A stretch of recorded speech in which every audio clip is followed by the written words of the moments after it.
Okay, so the Kushite ambassadors also brought a message to Rome, right? So they said, this is from the queen. They said, if you want peace, accept these arrows as a token of warmth and friendship.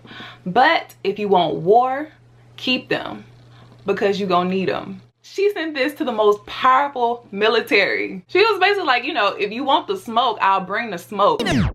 Chime.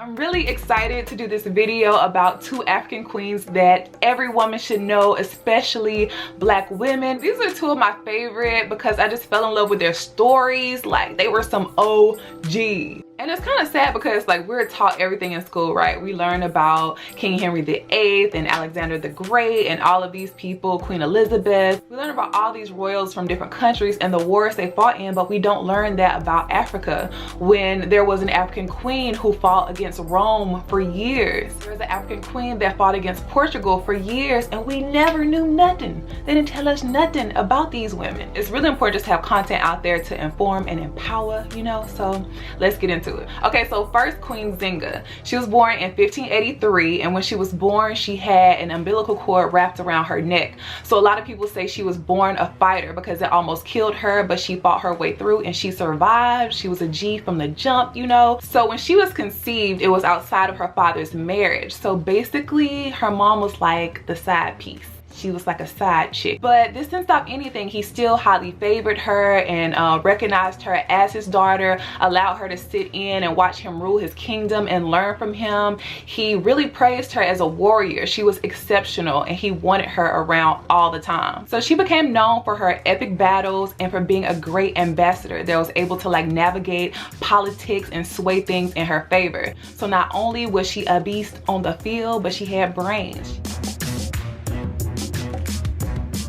So Queen Zinga gained the throne when her brother and her brother's son passed away. And this was some years in between all this. It's conflicting information on how they died, but once they died, she took the throne. So she was born during the time of the Atlantic slave trade and during the time where Portugal was trying to come in and colonize.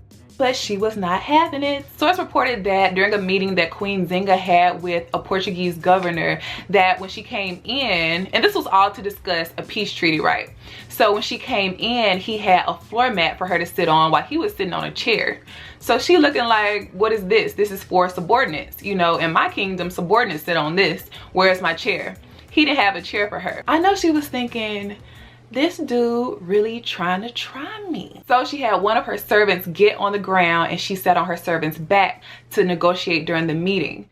And I don't agree with the whole servant thing. That's a bit much, you know, you sit on somebody's back. But she did it so he wouldn't undermine her authority and undermine her kingdom and her people. And it said that the delegates were stunned at her self-assurance, her confidence, that she would not be swayed. She's also quoted as saying, Europeans, you don't know what's good. When I read that, I was like, yes, girl. Yes, girl, you don't know what's good. You don't know what's good for me, for my people, for my city. You can't come over here telling me what to do. This ain't yours right here. They thought they were gonna come in and just completely get what they wanted. He never gained the advantage he wanted and they left with equal terms. But like most of the colonizers, they did not stick to the agreement. They didn't stick to the treaty. So she fought them tirelessly, y'all. She fought them well into her 60s. She was a senior citizen out here in these streets fighting these Portuguese. She was a bad chick. She was powerful, she was smart, and she wasn't scared. She was not running, and she was not gonna allow her people to run and just allow them to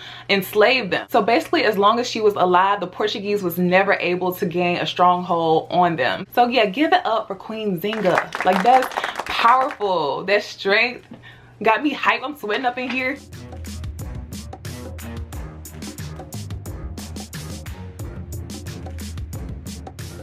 So before we jump into my favorite queen, Queen Amanirenas, I wanted to share with y'all a brand ran by Queen, Coils by Nature. I use a moisturizing Shalo leave-in conditioner to create a soft twist out. It's light, contains argan oil, and left my hair feeling like a cloud. Softness on 10.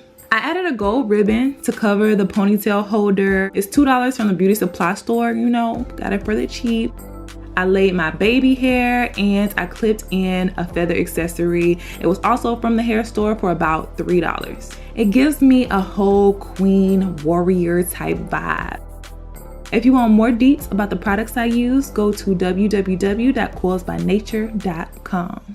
Okay, so now let's talk about Queen Amanirenas. She was the second queen of Kush. Not that Kush. So this was a region from southern Egypt to Sudan. So she began ruling when her husband died, and her reign was from 40 BC to 10 BC. So Rome was trying to come into Egypt, tell people what to do, trying to take over. They were trying to tax the Nubians, and Queen was like, nah, we're not about to do that. You're not about to come to my area and tell my people what to do. She wanted peace. She just wanted her land, but you know, Rome, that conquering mentality, they wanted her land. So what she did, she chopped off a statue of Augustus's head.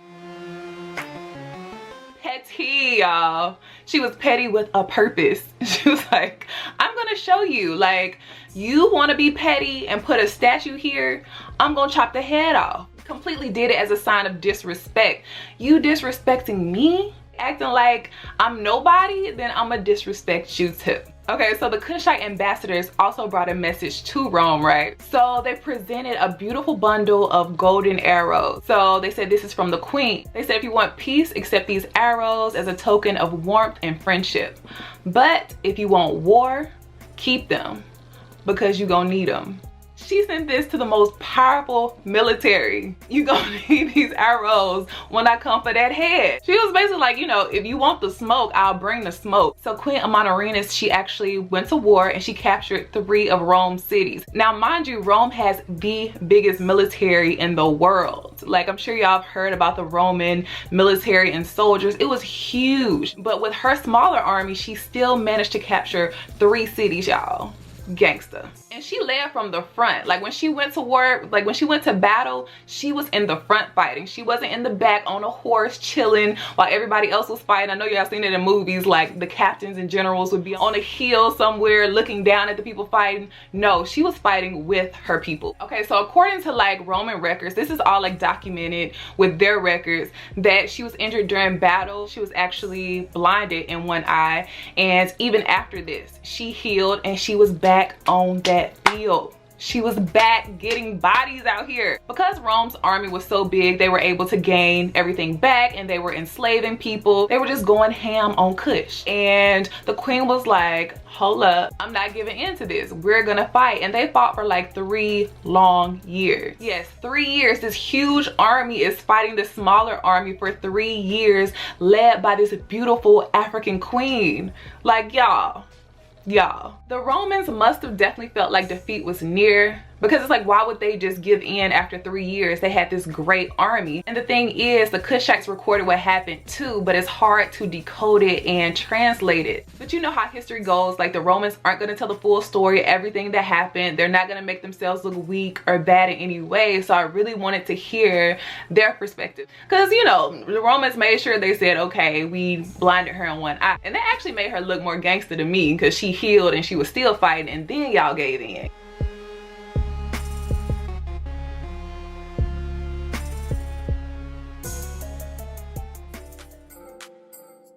These stories are legendary. Like, we should know this. Share this video with somebody that you know doesn't know this information. Share it with your daughter, your niece, share it with your nephew, your sons. Everybody should definitely know these stories. Make sure you hit the subscribe button, more videos to come, and hit the notifications button if you're already subscribed. Make sure you thumbs up this video if you enjoyed the information. This helps the video to reach more people because it shows that people are interested in the content. So please thumbs it up so more people will get the information. A lot of us just don't know, so it's up to all of us. And I really want to build a community where we share this information, where we learn from each other. I got a lot of great content to come, but thanks so much for watching, and I will see y'all later. Peace, love, and light.